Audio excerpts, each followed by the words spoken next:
Hey Fools, I'm Eric Bleeker. I'm joined here by Evan New, who heads up our tech coverage of Fool.com. We've got a lot of toys in front of us, but specifically what we wanted to focus in on was the iPhone 5C versus iPhone 5S. 5S. And for a lot of consumers, what was expected from storylines for the 5C was it was going to be predominantly cheaper. Cheaper was the word. Apple came out with the 5C, and it's priced where you would expect the iPhone 5 to have dropped to. So maybe a bit different product than was expected. Let's talk about the differences between the two. When you're looking at 5S versus a 5C, if you're a consumer making a buying decision, what are the areas of differentiation between the two?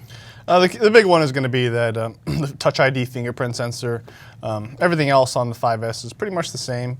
But I think what Apple's done really well this year is differentiating the lineup and in a lot of ways strengthening the product lineup. Because if you compare with what they would have done under the previous strategy, is just have the 5S 200 on contract and the 5 at 100 on contract. Now they're keeping the same pricing strategy, but also having two new models. The 5C is significantly different than anything they've done before. But I think it'll actually help the margin profile because they're keeping the same pricing but saving on the cost side on the 5C. And if the stronger lineup boosts demand, I think it could be a net win for investors. Gotcha. And you mentioned margins. What's your personal feel on the plastic case? Are you a fan of it? Do you like the direction they've gone in here? I think it feels pretty solid. I know that they talked about, they're really not trying to hide behind it. They're being very upfront that it is plastic, despite some criticism that some rivals get about using plastic. They've reinforced it with steel and these other things to make it feel very solid. And it does feel really good in your hand. And it's very, it's a rock solid device. And when we look at Apple, one thing that's been surprising to a lot of investors is how people have continued buying older phones. You look at past quarters where they actually said we were supply constrained on the iPhone 4, which was multiple years old at that point.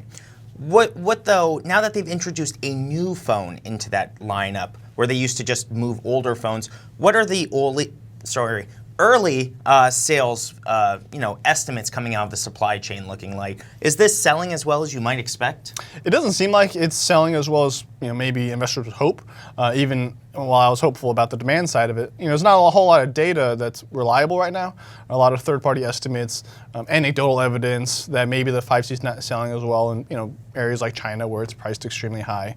But I think back to the product strategy, they've kind of shifted the timing of since they used to do 1 year, every year it goes down successively.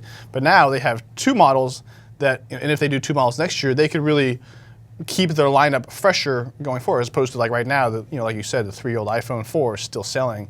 So I think it could actually reinvigorate the actual lineup, more of on a long-term strategy. All right, gotcha. And if you were telling people out there who should be a buyer of the 5C versus who should be a buyer of the 5S?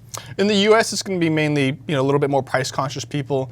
Maybe if you need a little bit more durability, maybe good for teenagers, getting your kids one. In emerging markets, it's still going to be at the high end, so it still might be a little bit of a tough sell. Yeah, if you're buying a 5S for essentially $100 more versus a 5C, and paying that $700, $800 figure, you figure it would skew up. You might as well. Yeah, if you're in the market for, in that $700, $800 range, you're going to go with the 5S anyways. Yeah. So there you have it, a comparison of the 5C versus the 5S. And for all your tech news, check back to Fool.com. Fool on.